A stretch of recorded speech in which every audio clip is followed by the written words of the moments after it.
That's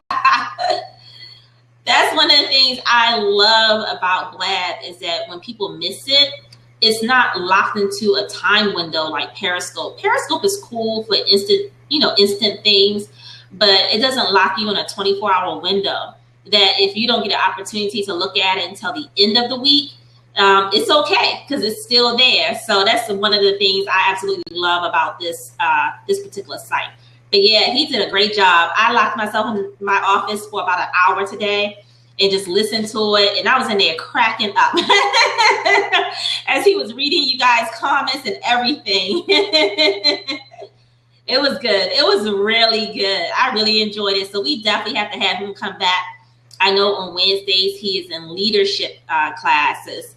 So, we don't want to take up too much of his classes where he has to keep getting excused from class. But as soon as he graduates, we put him on a calendar on a regular basis. Yes, absolutely. Can't hear anything? Oh. All right, Ree is going out and then coming back. What about the rest of you guys? Can y'all hear me? Make sure it's not on my end. Let me know if y'all can hear me or not. Okay, cool. Kim, you can hear me? Erica, can you hear me, love?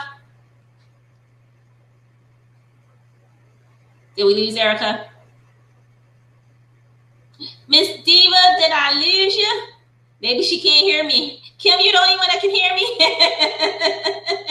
Did they put me on mute? Well, I'm sure they're going to chime back in. You know what? Let me get rid of this gum. How about that? Because I feel myself trying not to chew while I'm in front of the camera. And so I should have already threw it out, and I didn't. So my apologies. But I'm going to go ahead and get rid of it now. Let's see if I can find a piece of paper.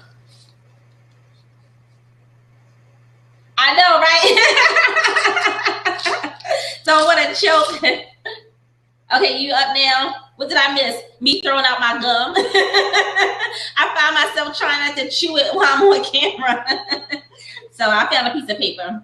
So, okay. Alrighty, we good. All right, I was trying to see if Erica could hear me, but she didn't say anything, so I don't know if we lost her or what. But anyway, we're going to go ahead and get rolling. For those who are just chiming in, I am Minister Mo, short for Minister Monique. I am the minister of this wonderful F5 adult group, as well as the New Psalmist Discipleship Ministry. And I am so glad you can join us. I see that you guys had an awesome time last week with Devin Wood. Devin is our co-leader for the ministry. He's also a minister in training. So yay for Devin. He's a minister in training. And on Wednesdays, he's generally in his leadership sessions. He's being trained to be a leader. And so it's not often he gets the opportunity to break away. So we do thank him for going to his instructor last week just to get permission to sneak away one time. And I'm so glad he did, because I had an opportunity to view the replay, and it was absolutely phenomenal. He was great. So once he finished leadership classes, I do believe they finish next month in April. And of course, when ministry go on summer break, when we come back in the fall, I'm definitely going to have him on schedule on a regular basis, because I thoroughly enjoyed him, as well as some guest people. I've been talking to some of my preacher friends, and we're going to have some guest people. This is our first cycle meaning for, one whole complete ministry year. This is our first cycle doing the online Bible study. And I think we've been doing pretty well, guys. We've been having some really good conversations. We've been learning a lot. We've been growing. We've been having our shouts. We've been having our tears. It's been good. We've been keeping it real. And it's been great dialogue. And so I've been sharing with some of my preacher friends, and told them that I would like for them to come and chime in on a few sessions. So we got some nice things. So we're going to mix it up a little bit in the new year, but we're going to go ahead and get started. All right. What do we see? Okay. I'm better. Oh, yay, husband. Absolutely. Cheer your man, girl. Cheer your man. Yay for Cherie's husband. Woo, woo. Go Devin. With his, what he call him? Jazzy hands. Yeah, I heard all of that. He said Minister Mo called him hand claps. He called him jazzy hands. But no, it was great. I really, really enjoyed listening to him last week. And so, speaking of last week, you guys went over chapters 4 and 5. For those who are just chiming in, we are in the book of Esther. And just to recap really quickly, I see that Devin talked about how in chapter 5, which was the last chapter that you guys reviewed, that when Esther went before the king, she went in all of her royal robe, her royal dressings. Now, prior to that, Sister Girl hadn't seen her husband in 30 days. 30 days not seeing her man. So not just not visually seeing him, not being touched by him. Hey, we all adults, right? We gonna keep it real. No kind of, husby wifey time. No, I mean just like 30 days. Are you for real? Right? Yeah. Knowing him, I like that word, Kim. Like the Bible says, knowing him. She didn't have an opportunity to know him for 30 days. And so I love the way that Devin used his vivid imagination. He said that girlfriend had on her lovely outfit for her man. She was bringing it. She was like, I haven't talked to him in 30 days. He hasn't called me in 30 days. I'm coming up to him and I'm coming right. I'm going to make sure I get his attention. And so girlfriend was dressed. Kim so holy. We love Kim. We love it. And so she did. She came in her best Victoria's Secret. There you go. Girlfriend came in her best Victoria's Secret, and lo and behold, it worked and did exactly what she needed to do. It caught her man's attention. He saw her and he was just like, wow, baby, what do you want? It's your world. What can I do for you? And so one of the things that we notice is that even in him asking her that question, she did not voluntarily give an answer right away. Did you guys notice that? There was no quick answer, but instead she invited her husband as well as Haman to come to a banquet that she would give in their honor. And so they accepted that invitation to come to the banquet. And then the text kind of shifts gears, and it shifts gears talking about Haman crossing Mordecai's path. And Mordecai, of course, he got confidence in the fact that his God is the one and only true God. So he's not bowing down to nobody, especially another man. Whatever. No, he's not bowing down. And so he didn't. And so Haman catch an attitude. He throws a temper tantrum. He has a fit, and cause his hatred just rise. And so he builds a gallows, can never pronounce that word, Gallow. How about that? And so he builds one that's 75 feet high, I think, or 7 feet tall, something like that, so that he can hang Mordecai and kill him. And so that branches us right into chapter 6. So there, if anybody is chiming in, we are now going into chapter 6. This week, we were supposed to read chapter 6 and chapter 7. So chapter 6 opens up by telling us how the king couldn't sleep. So remember, we just saw in chapter 5, Erica is pretty quiet. Erica, can you hear us? We see you on here. And I wasn't sure if she could hear us or not, but I see her logo on there, so that's all good. Maybe she's trying to work and listen in at the same time. We don't want to get her in trouble. And so chapter 6, it opens up with telling us that that King Xerxes, he couldn't sleep. He was up all night, and so he decided to get his reader to read to him the Chronicles.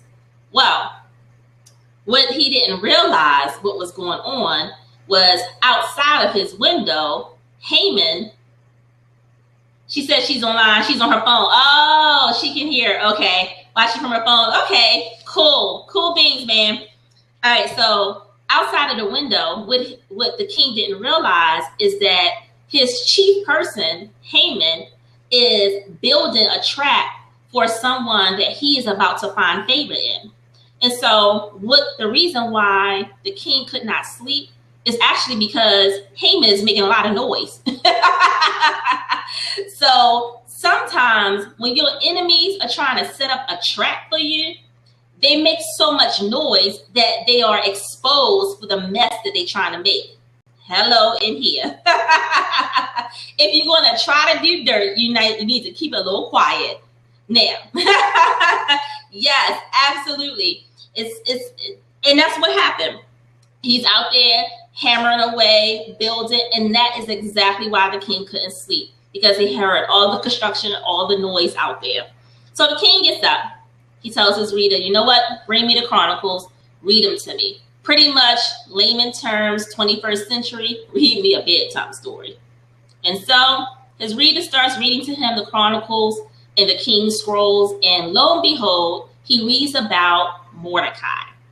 And he reads about how Mordecai is the one who saved his life when the two persons that were hired to protect the king, the two guards, actually were a part of the plot to assassinate the king. And so when the king asks, well, what honor has been done for this Mordecai person who saved the king's life? And so they answered, King, nothing has been done. No honor, no nothing. And so for that, wait a minute, guys, you know what I need, right? Woohoo! Because I'm going straight out of the Bible. I put all my notes in the Bible, so I got to read the fine print. It's no Lord. Hey, you try to read without your glasses. All right, so voila, got my glasses. Okay, so just as they're reading it, and they ask, the king, what has been done, and they say nothing. And so that's when he's like, okay, well, you know what? Find out who's in the court. And it just so happens the very person in the court happens to be who? Haman. Well, before we get to that part, what really stuck out to me, guys, is the fact that Mordecai did a good deed. He did a good deed by sharing with Esther that he overheard the guards having a plot to kill her husband. Esther then in turn tells the king, y'all remember that? I think it was back in chapter 2. Tells the king about it. The king's life is saved. The two guards are killed. Mordecai never says anything. He never tries to puff himself up. He never tries to brag on what he's done. He never tries to get to the king and say, King, it was really me that did it. I know, your wife Esther came and told you about it, but it was really me. None of that. That's because what God did, God used Mordecai's good deeds to elevate him into greatness. And sometimes your good deeds will elevate you into greatness. You don't have to brag. You don't have to boast. You don't have to try to elevate yourself. You don't have to try to convince anybody of anything. That when God has favor on you, that favor will speak volumes. I heard Devin say when I listened to the replay, I heard him say that you already have what you need for the victory. You're already equipped with what you need. Well, my girl, Sister Esther, she was equipped with what she needed. She used her femininity. She used all of her womanness to get her man's attention. And so she used that. Well, right here, Mordecai had everything he needed. All he needed was to trust in the good deeds that he had exemplified, and God used that to now what is about to elevate him. And so actions are louder than words, 100%. Absolutely. Actions are much louder than words. And thank y'all in advance for the hand clap / jazzy hands. I appreciate that, guys. And so that's exactly how it happened. And when he realized that Haman was out there in a court, again, first he out there trying to start trouble. He's outside because he's trying to build a trap for Mordecai. And now that he's outside, the king is like, okay, well, time to come in. Haman comes in. And so the next set of verses 6 all the way down through verse 10, those set of verses right there, the king and Haman are simply having a dialogue. And so the king is asking him, what should the king do for someone that he finds favor in? But the problem with Haman is that, first of all, he's egotistical. And that is the worst thing to have is a big ego. Don't assume that the high seat belongs to you. Look here, until you get the promotion, be careful elevating yourself. Hello in here. Be careful trying to elevate yourself. You need to wait until it's given to you. Well, his boy Haman figured, the king and I, we close. We cool like that. That's my boy. I'm his right-hand man. He got to be talking to me. I'm the next one to step up. Buddy, you're wrong. So sorry. You're not the next in line. No.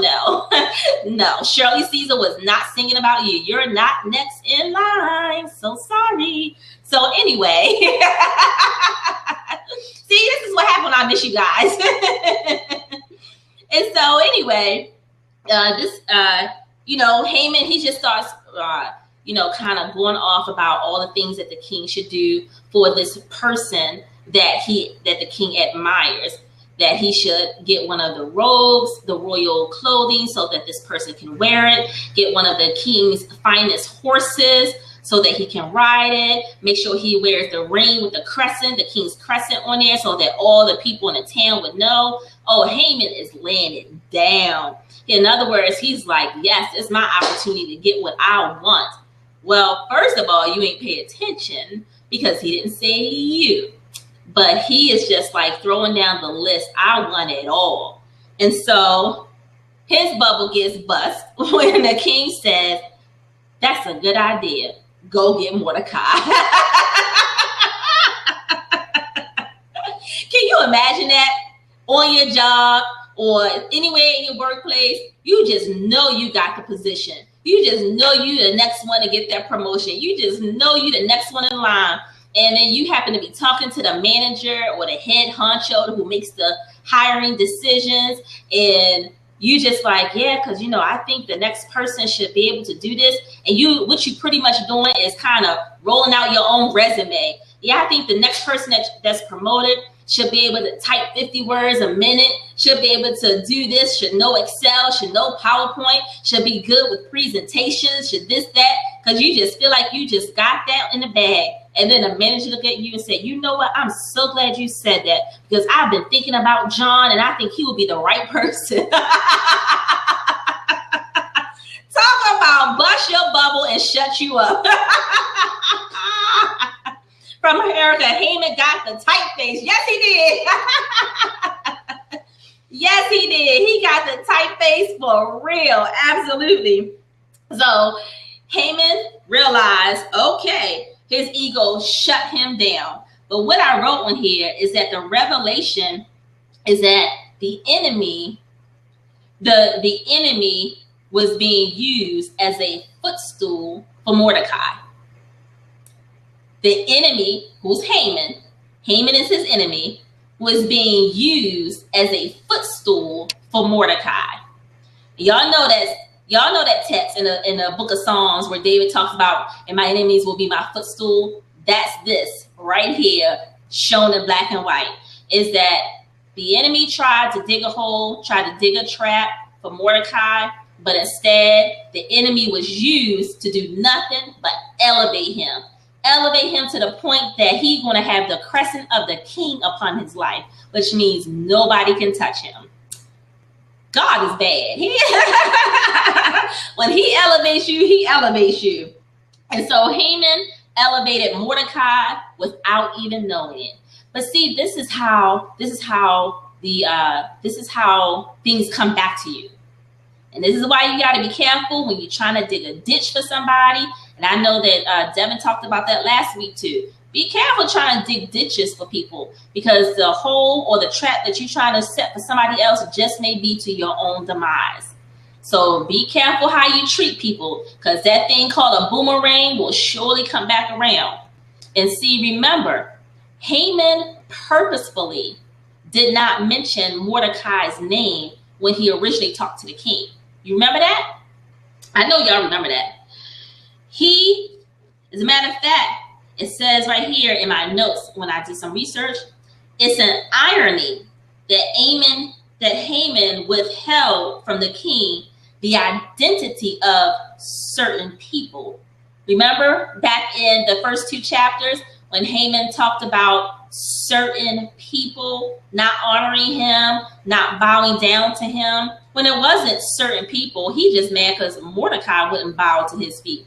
Well, he lied and kept Mordecai's name secret. Well, just so happened, the king now flipped the script. But the king, in his defense, didn't do it on purpose. He just was inquiring because he was curious, what is a nice thing to do for someone who has blessed you? That's all he wanted to do. He wasn't trying to purposely hide Mordecai's name from him. Because at this point, he doesn't know that there's a rift between Haman and Mordecai, remember? At this point, he's not aware of that.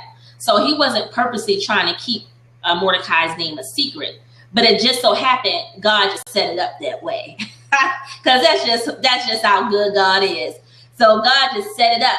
And sometimes when somebody is trying to have you as their demise or trying to set you up, sometimes God will just keep your name secret. And so that the traps that they try to set for you ultimately will do nothing but be set up for them. Oh my God. Yes, indeed. Let me tell y'all, can I just tell you, so many times I remember talking to people and how somebody has tried to set them up and they never said the name. They try to be secret about it. They try to be hush hush. They're trying to go all around a mulberry bush. But little did they know, God was keeping them hidden in the covering. And then in the trap that they try to set for you did nothing but explode in their face. And I'm here to be a witness that has happened to me more than once, where someone has tried to set a trap for me and tried to make it public. And God flipped that thing around. So let me tell you, he is true to his word. What do y'all got over here? Wait a minute. Woo. Oh. Yes, Lord. He is true to his word. But moving on. So now he has to go and get the man that he despises. Now Haman is put in a position that the very one he despised, the very one that he can't stand, the very one that he hates, he now has to go to that person and say, and put the king's royal clothes on him, because now he's being honored and lifted up. That talk about a big slice of mud in your face, humble pie.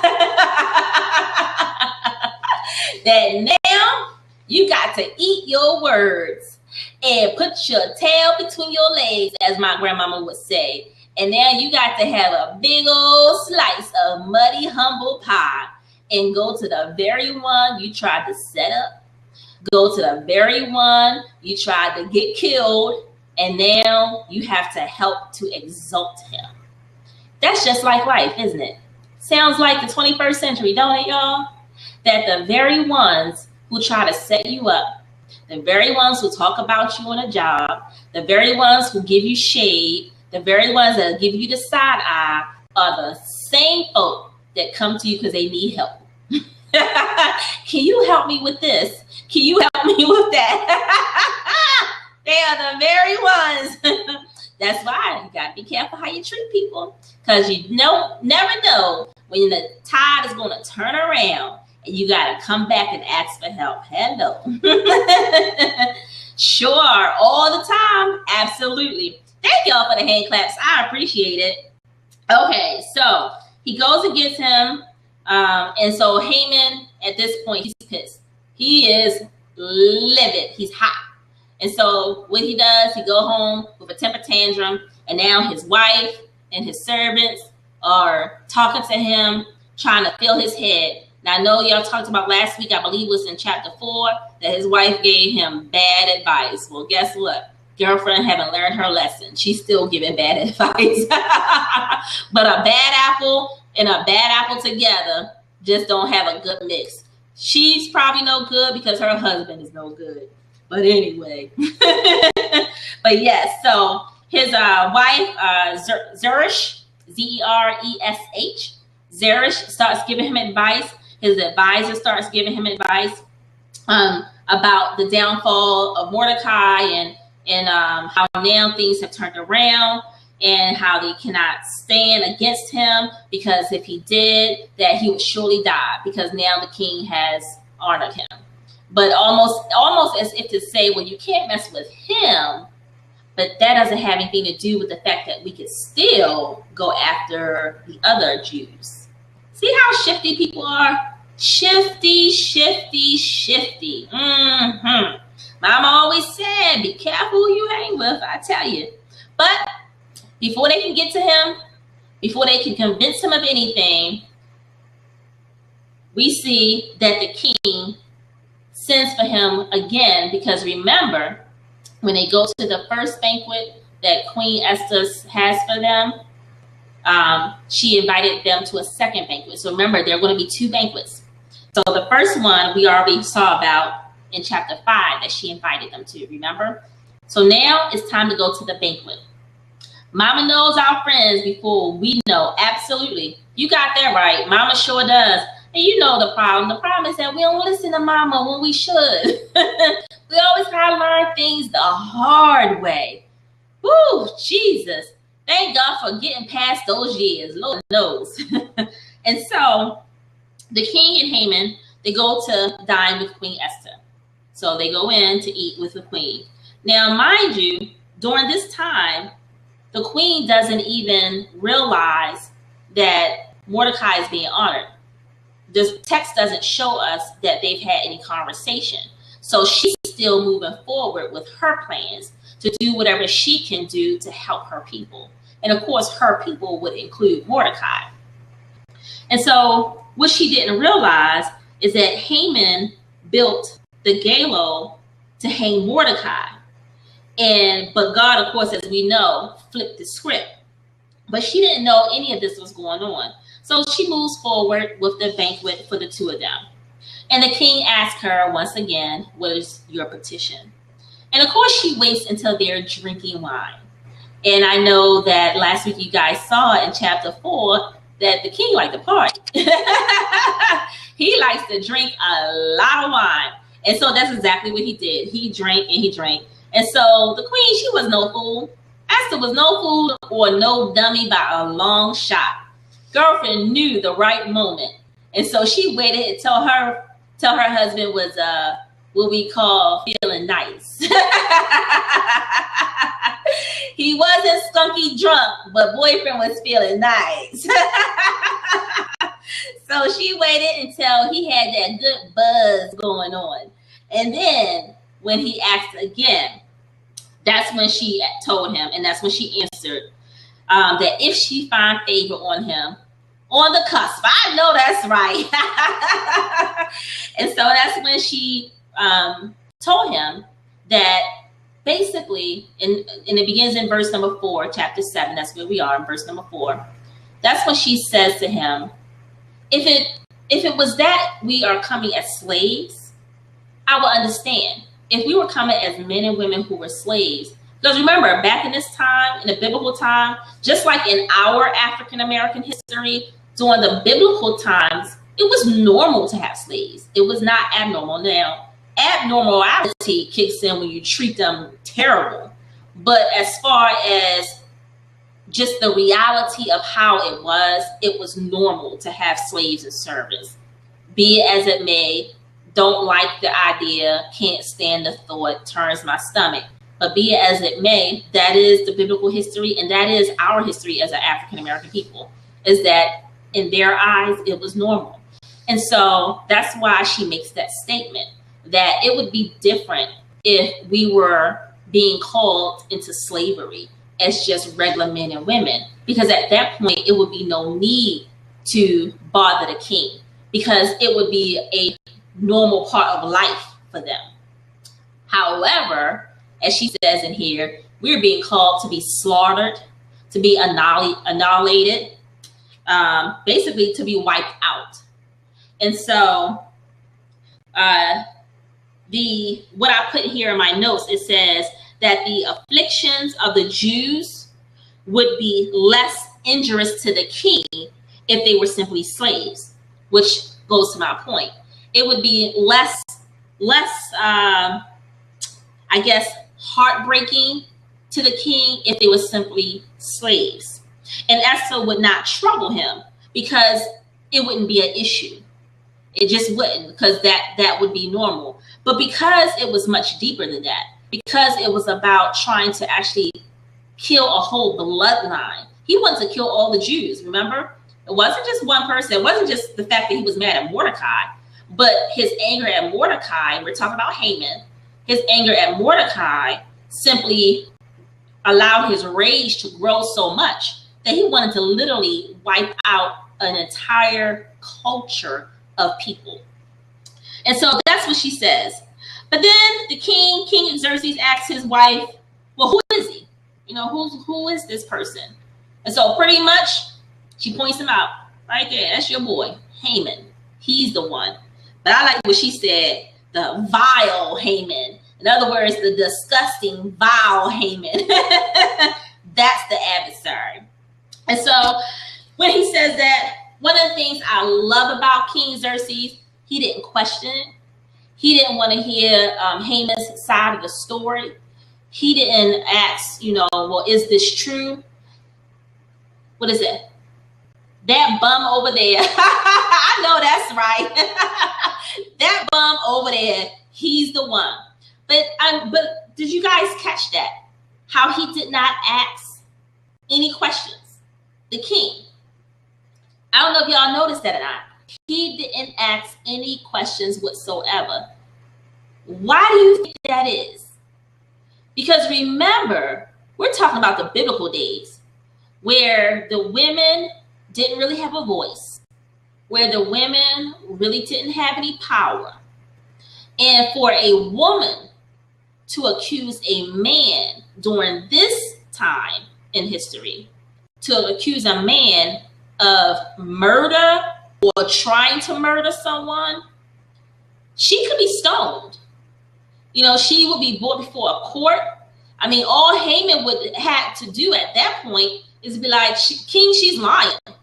You know, because at this point, it's just her word against his. But when Haman saw that the king instantly took what she said to heart, he got scared. But why do you think the king instantly believed his wife? It's a good thing. Don't get me wrong. It's good to have your wife's back. But when we think about our biblical history, because women were looked at as the lesser species, that wasn't always the case. But why do you guys think that her husband was comfortable with automatically believing what she spoke? I need my Jeopardy music. Doom, doom, doom, doom, doom, doom, doom. He knew his wife's character. Yes. She never gave him a reason not to trust her. Absolutely. Those are great answers. He knew her character, and she never gave him reason not to trust her. That is so true. And that is important, guys. That's important. Not just in a relationship. Well, all relationships are relationships, whether it's marital, whether it's dating, whether it's parent-child, whether it's sibling, whether it's co-worker, friendships outside of your workplace, whatever. All of them are different types of relationships. And so in any relationship that you are in, you should always, always put yourself in a position where someone sees your true character. You should never have to try to convince someone that you're telling the truth. If you have to literally try to convince someone that you're telling the truth, then maybe your character doesn't match your actions. Hello in here. Because you can't tell me you are a Christian, but when I see you on the weekends, you act like a heathen. I mean, a pure heathen. Now, I'm not saying that don't mean that as a Christian you can't party. The devil is a liar, because I do like a good party. And not only am I a Christian, I am a preacher of the gospel. And yes, I like a good party. I love dancing. I love music. I love having fun. So no, we're not trying to act like we're Mother Teresa. No. But your character should act like, so in other words, I should be able to see something in you that says that this person's life reflects that of God. This is a child of God. People should be able to look at you and can tell that you are a child of God. Because when the Spirit of God dwells in you, there's a certain glow about you.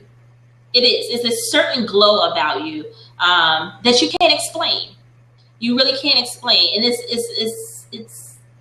it reminds me of, we were talking earlier today at work. We were talking, hello, somebody's first time on Blab. I can't see the name. My glasses are right here though. But hello, welcome. And so one of the things that we were just talking about earlier today. Oh, Jen. Hey, Jen, how are you? We were talking about earlier today was about babies and how, some people always asking married folk about, when you have a baby, and some people are just really rude about it.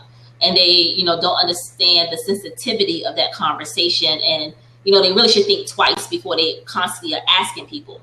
But branching off from that topic, one of the things that we do know about people who are pregnant is that there's a certain glow about them.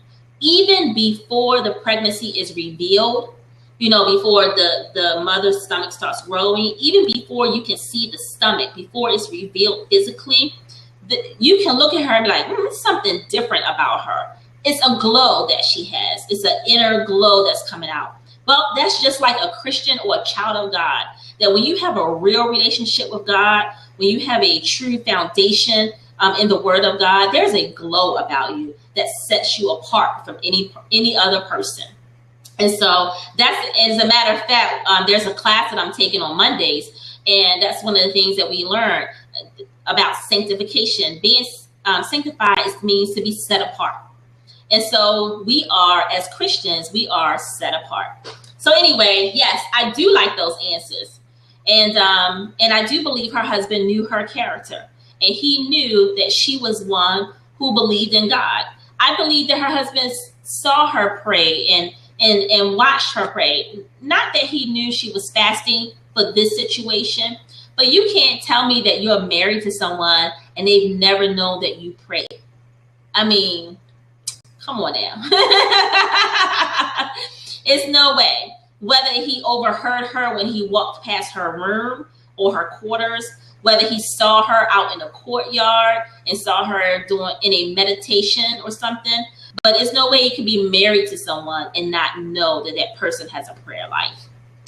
We talked about, oh, yes. Am I gonna put my glasses on, Kim? Yep. Absolutely. What is that? Is that supposed to be Bowley? Oh, Holy Spirit. Oh, holy. Okay. A few weeks back. Yes, absolutely. Now, I'm glad I put my glasses on because I didn't know what that said. Yes, the Holy Spirit a few weeks ago. Absolutely. Uh-oh. You funny, Kim. But yes, holy, I know. I caught it. It's all good. I caught it. Look, see, the glasses help. I had to put my glasses on. But yes, so it was her character. Her character helped her husband to instantly believe what she said. And so out of that, he went out, and Haman now realizes that, you know what? This is it. The king is ticked off. But there's something else as to why the king was instantly mad. Do you guys know? Anybody? I'm going to give you a second. Yes, he believed his wife.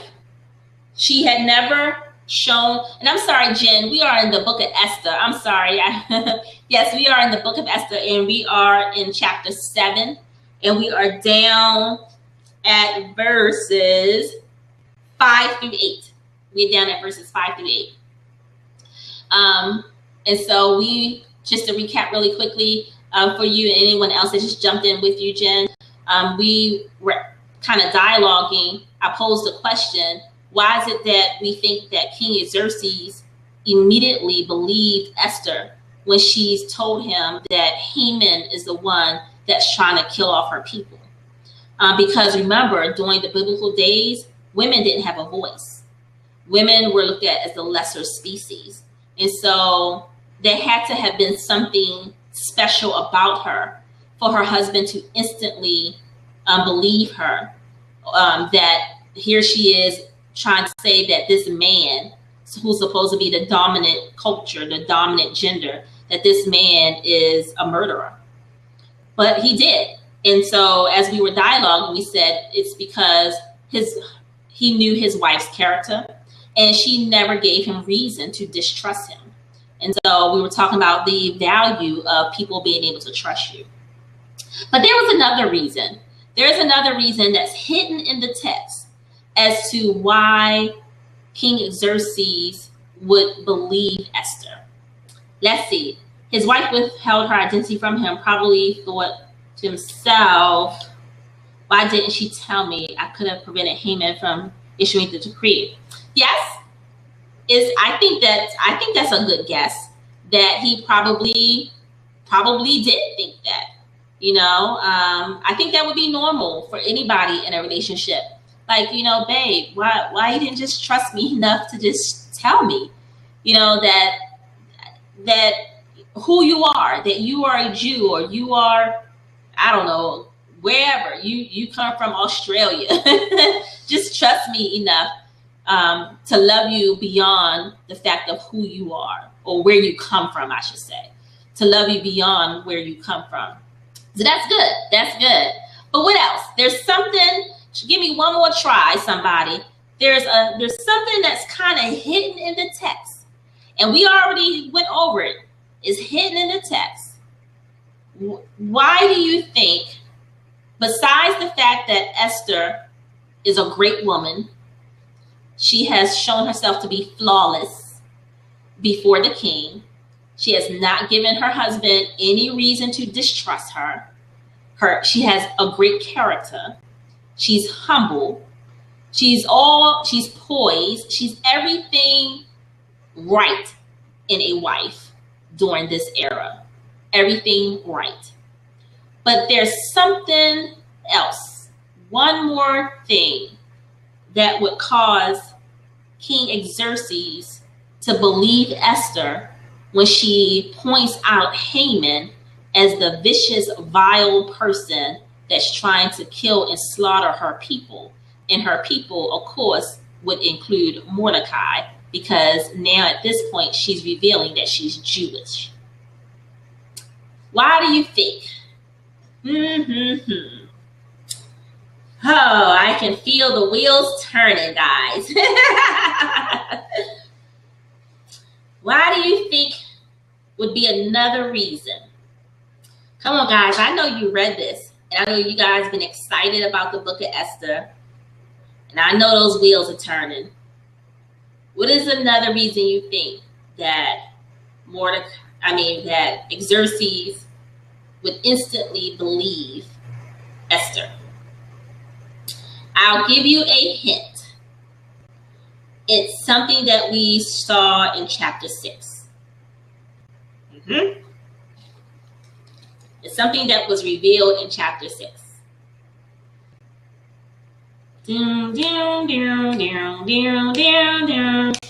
Cherie, I gotta get my background music. While you guys are thinking and the wheel is turning, I have to get my background music. Give y'all time to type your answers.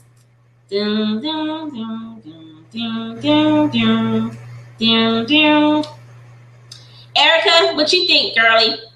I see you were able to type in, Erica, off your phone. Cool. All right, so you guys can't find it, huh? What? You mean tell me it's the first time I stump you guys? Usually you are like right on it. This is the first time. Oh man, I deserve a cookie. Somebody should bake some cookies. I deserve cookies. The noise with the gallows. He knew Haman was sneaky. Ah, that's a good one. That's a good one. Hi, Jordan. How are you? Nice for you to join us.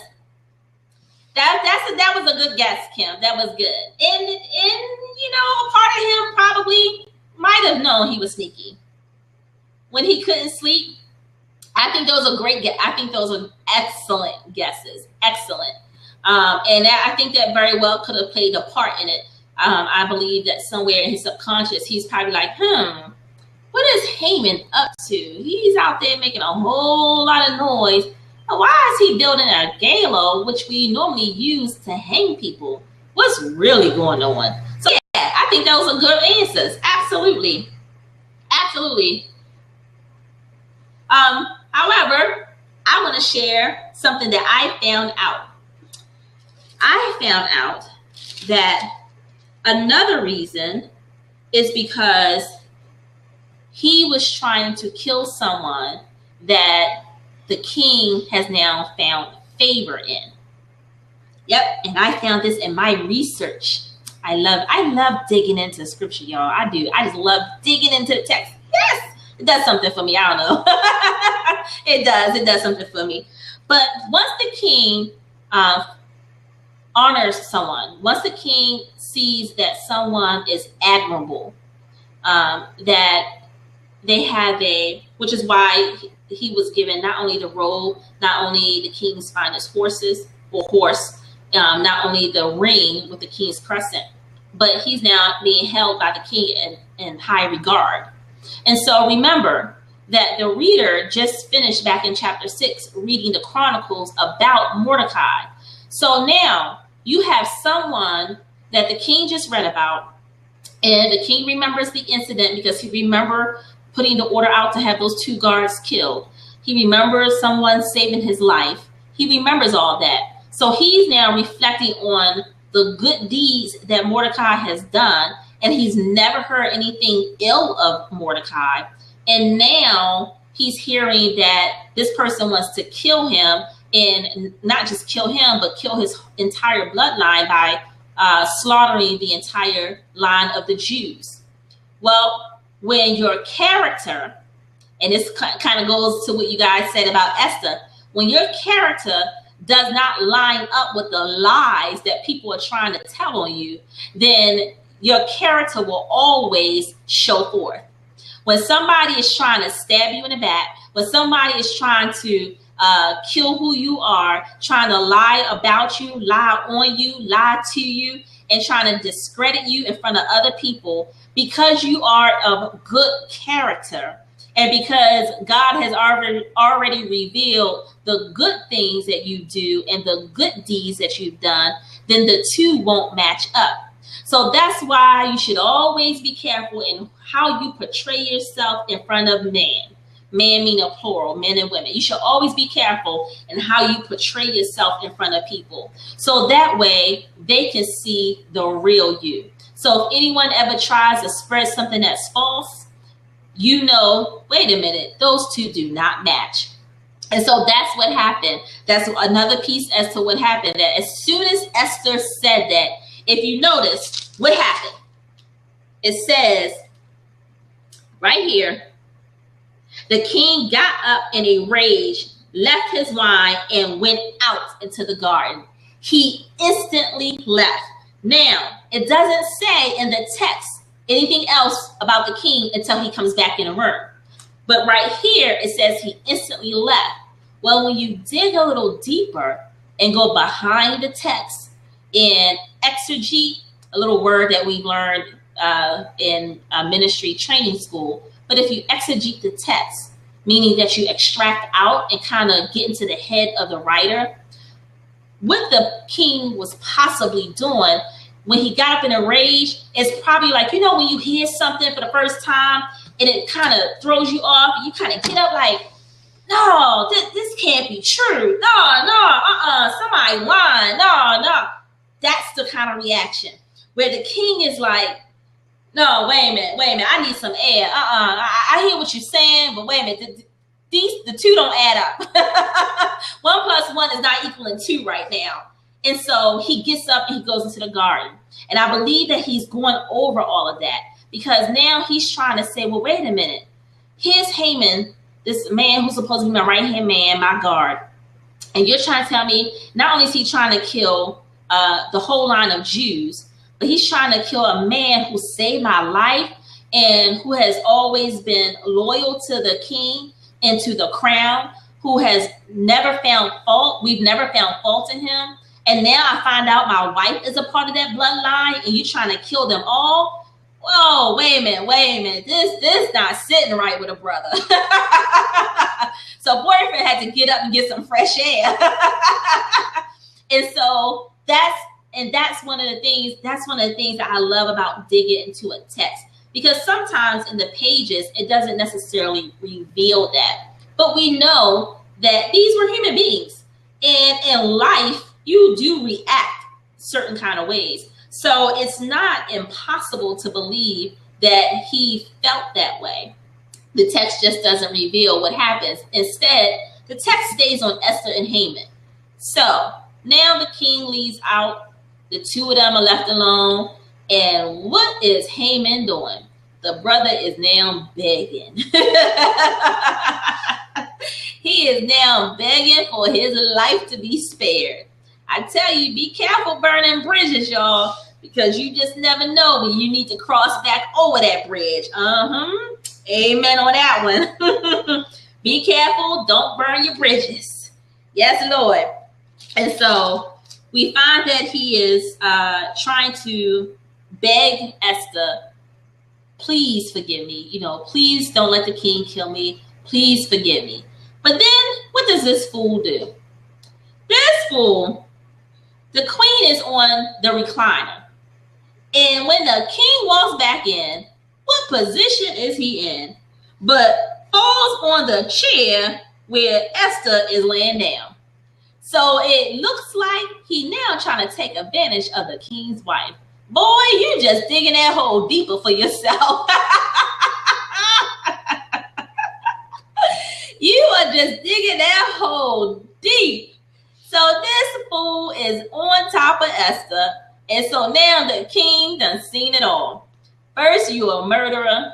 Now you trying to get with my wife in my house. Negro, it's time for you to leave. It's time for you to go. And so Harbona is one of the eunuchs that tend to the king. Harbona goes and says to the king, well, king, if you need me to, that gallows out there, that's the one your boy built trying to kill Mordecai. So basically, Harbona, gotta love him, but boyfriend just threw Haman under the bus. Let's just keep it real. Yes, Haman deserved it, but he still threw him under the bus because he went to the king like, that thing out there that was built, yeah, your boy built that trying to take out Mordecai. It's free now. We might as well use it for him. Since he the one that built it, maybe he should be the one that test it and see how it works. Make sure they built it up to code. So now he gonna have to use his own equipment that he built for somebody else. But that just goes back to what we said earlier. Be careful of the traps you try to set for other people, because little do you know that trap you trying to set for somebody else just may flip around and be used for you. Absolutely, 100%. And so, what does he do? The king says, hang him on it. It's a wrap. Hang him on it. I find out he's lying on somebody that I found favor in.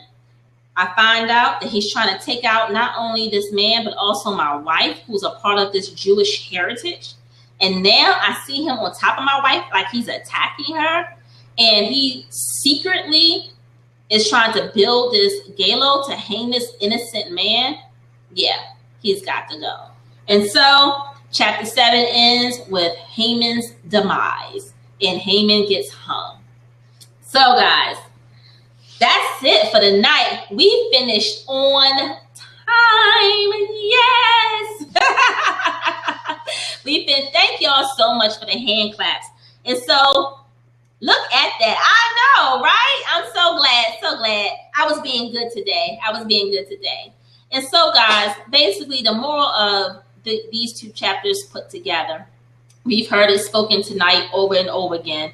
And the whole moral is, be careful burning bridges. Be careful trying to set traps for people, because you just may be setting your own self up for a fall. And also Make sure that your character always outweighs anything that the enemy can possibly try to use to discredit who you are. You are a child of God. You are called by God, and you have God's favor on your life. And as long as your character exemplifies and exudes those things, there is nothing the enemy can do to try to bear false witness against you. I am a living testimony to that. I have watched him try, and praises to God, I have watched him fail. So be encouraged, guys. Love you so much. We will be right back here next week. Listen, next week we are closing out this book. There's only 3 chapters left. Chapters 8, 9, and 10. We're going to go through those 3 next week, knock it out, so we can go ahead and start fresh with something else. So go ahead and read those 3 chapters. Come with your questions. Come with any highlights. Come with something that spoke to you, and be ready to share it next week. We'll be here at 7 o'clock, same time, same station. Next Friday, just want to let you guys know, next Friday is Good Friday. And every month we trying something new called F5 Fridays. Last month, F5 Fridays, we went to the movies.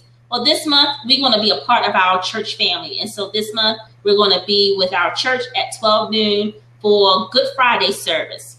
So come on out. Let's all try to sit together, be together, fellowship together. And afterwards is a fish fry. So we can eat together, fellowship, just have a good old time. All right, guys. Love you so much. Thank you for tuning in. And I will see you next week.